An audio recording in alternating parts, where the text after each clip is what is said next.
आप हमारी बात को ना मानकर आपको महाभारत का चरित्र लेकर आओ। गीता प्रेस गोरखपुर के महाभारत का पूरा एक आनंदमय चरित्र को लेकर आइए और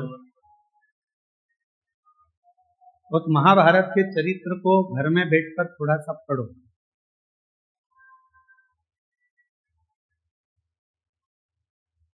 और जब आप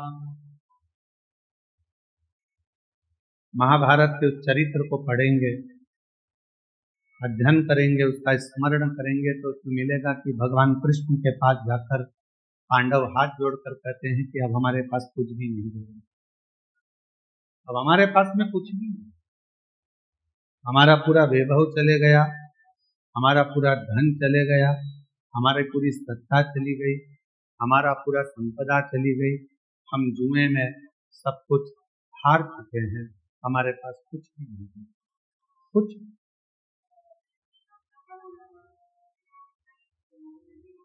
अब हमारे पास में कुछ भी नहीं है तो हम क्या करें? पांडवों की दशा देखकर भगवान कृष्ण ने कह दिया कि तुम एक काम करो कि भगवान शंकर का भजन। बड़ा सावधानी पूर्वक कथा सुनिएगा, ध्यान लगाइएगा।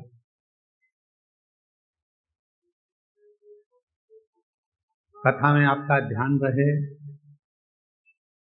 बहुत दूर दूर से आप लोग आए हो और बाबा की कथा सुनने के लिए आए हो। आपके पास में अगर कोई खड़ा भी है तो उसके पांव पड़ लो, हाथ जोड़ लो और उसको नीचे बिठा कर कह दो थोड़ी देर चुप हो जा, 2 घंटे के बाद जितना बोलना है बोलते रहो। उसके पांव पड़कर उसको नीचे बिठा कर कह दो 2 घंटे चुप हो जा, उसके बाद में तू बोल देना है और नीचे बैठ। कथा कर रही, शिव कथा वर्णन कर रही है, पांडव विनय कर रहे हैं, हम क्या करें? महाभारत का वन पर्व कह रहा है। भगवान कृष्ण ने कह दिया कि तुम शिव की आराधना करो, भगवान शंकर की साधना। शिव की आराधना, हाँ। भगवान शंकर की साधना, हाँ। इतने में भीम ने कहा कि एक काम करते हैं, अगर शिव जी की ही आराधना करना है, साधना करना है और शंकर भगवान यदि हमें सब कुछ दे सकते हैं तो हम सीधे कैलाश पर चले और हम सीधे कैलाश पर जाएंगे और कैलाश पर जाकर हम भगवान शंकर की आराधना करेंगे, साधना करेंगे, तब तो भगवान शंकर हम पर प्रसन्न हो जाएंगे। और शिव जी अगर हम पर प्रसन्न हो गए तो भगवान शंकर हमको वापिस सब कुछ दे देंगे। तो एक काम करते हैं कि हम सीधे कैलाश चले और हम कैलाश जाकर कैलाश में पहुंचकर भगवान शिव की आराधना साधना करते सीधे कैलाश। अब जरा चरित्र पर ध्यान देना कि भगवान कृष्ण खुद कह रहे हैं कि भीम, जाने को तो तुम कैलाश जा सकते हो, जाने को तुम कैलाश पहुंच सकते हो, जाने को तुम कैलाश जा सकते हो और कैलाश पर जाकर शिव जी का भजन कर सकते हो, शंकर जी का स्मरण कर, शिव की भक्ति कर सकते, मना नहीं। पर हम जानते हैं तुम सीधे अगर कैलाश तक पहुंच भी गए, मालूम पड़े मुख्यमंत्री के दरवाजे तक पहुंच भी गए, प्रधानमंत्री के दरवाजे तक, राष्ट्रपति के दरवाजे तक पहुंच भी गए और वहां जाकर खड़े होकर तुम आवाज लगा रहे हो कि भैया जाकर बोलो मैं आया हूं, तो द्वारपाल पूछेंगे तुम कौन हो? तो कहा कि बस जाकर कह दो कि मैं आया हूं, मेरा नाम लेकर बोल दो, तुम्हें पहचान नहीं है, तुम्हें जानते ही नहीं हो तुम।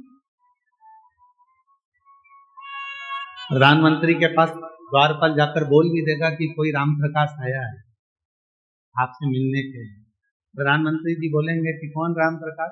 मुख्यमंत्री से जाकर कहा कोई कमलेश आया है, कौन कमलेश? इसको पहचानेंगे नहीं। वापिस आ गए। दरवाजा खटखटा।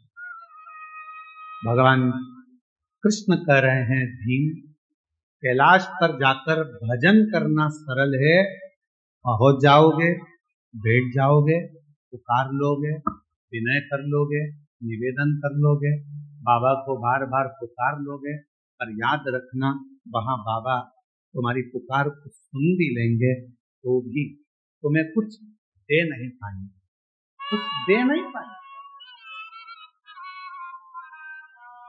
इसलिए एक काम करो, 12 वर्ष के लिए तुम जब वन में भ्रमण करोगे, इन 12 वर्ष में प्रतिदिन का एक नियम बना लो कि एक पार्थिव शिवलिंग का निर्माण करना है, पूजन करना है।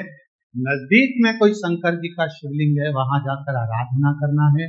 12 वर्ष के वन में तुम 12 वर्ष तक जब वन में रहो तो 12 वर्ष के वन में केवल शंकर की आराधना करना, शिव मंदिर तक जाना, शिवालय की पूजन करना, पार्थिव पूजन करना और शंकर का स्मरण। 12 वर्ष तक शंभु, 12 वर्ष तक तुम शिव का भजन। हम सीधे अगर कैलाश चले जाएं और कैलाश में जाकर अगर भगवान शंकर से मिले तो मिल जाएंगे, मिलेंगे, ऐसा नहीं कि पर नहीं है। शिव महापुराण की कथा कहती है कि 12 वर्ष तक पांडवों ने भगवान शंकर की रोज प्रतिदिन शिवलिंग का निर्माण करा और पूजन। एक समय ऐसा आ गया कि भीम के मन में आया कि नियम सबने लिया है तो थोड़ी सी मैं जरा हंसी उड़ा लूं, और भीम ने क्या करा, एक पेड़ को काटकर उसकी जड़ को लिया, जड़ को गोल घुमाकर एक जगह पर रख दिया और अर्जुन से जाकर कह दिया कि ये शंकर का शिवलिंग है, उसकी पूजन। अर्जुन को नहीं मालूम था कि ये शंकर का शिवलिंग है या जड़ है, उसने तो शिवलिंग मान लिया। और अर्जुन ने शिवलिंग मानकर उसकी आराधना कर ली, साधना कर ली, जल चढ़ा लिया, पूजन कर ली, बेलपत्र चढ़ा दी, भक्ति कर ली, पंचाक्षर मंत्र का जाप कर लिया, षडाक्षर मंत्र बोल लिया, ओम नमः शिवाय बोल लिया, नमः शिवाय बोल लिया। अर्जुन ने बारंबार शिव जी को प्रणाम कर लिया, दंडवत कर लिया। थोड़ी देर बाद भीम आकर बोलता है, जिस शिवलिंग पर तुमने जल चढ़ाया अर्जुन, जिस शिवलिंग पर तुमने बेलपत्र चढ़ाया अर्जुन, जिस शिवलिंग को तुमने भोग लगाया अर्जुन, जिस शिवलिंग को तुमने नमः शिवाय कहा अर्जुन, जिस शिवलिंग को तुमने षडाक्षर मंत्र ओम नमः शिवाय का स्मरण जाप किया है, जिस शिवलिंग के सामने, ये शिवलिंग नहीं है अर्जुन, ये तो मैंने एक पेड़ की जड़ को उठाकर रख दिया था और ये शिवलिंग नहीं है। तुम चाहो तो मैं अभी इसको उठाकर दूर फेंक कर बता देता हूं। इतने में अर्जुन ने कहा, भीम भले तुमने पेड़ की जड़ काट कर रखी हो, पर मेरा विश्वास करता है कि मैंने जल चढ़ाते समय इसको शंकर मान लिया, तो ये वृक्ष की जड़ भी शंकर हो, ये वृक्ष की जड़ भी शंकर हो गई है, शिव हो गया है, इसमें शंकर का अंश विराजमान हो गया है, अब ये शिव हो गया, अब तुम इसे उठा नहीं सकते। भीम ने कहा, मैं लेकर आया हूं, और यदि मैं लेकर आया हूं तो मैं इसको उठा सकता हूं। अब भीम अर्जुन से कहता है, देखो मैं अभी उठाकर बताता हूं। भीम ने उस जड़ को उठाने का प्रयास करा, खूब प्रयास करा, पर वो जड़ तिल मात्र भी हिल ना सकी। तब भीम ने हाथ जोड़ लिए कि यहाँ शंकर विराजमान हो, भटक लो।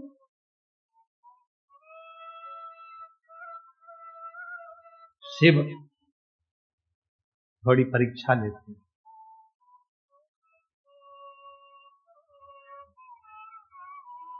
आपने भी पढ़ाई करी है, हमने भी पढ़ाई करी है, आप भी कॉलेज तक पहुंचे हैं, हम भी कॉलेज तक पहुंचे। जब छोटी एग्जाम होती थी स्कूल में, त्रिमासिक 3 महीने की, 6 मासिक, बोलो सही है, 6 महीने की, और इसके बाद 12 मासिक 12 महीने की एग्जाम होती है, परीक्षा होती।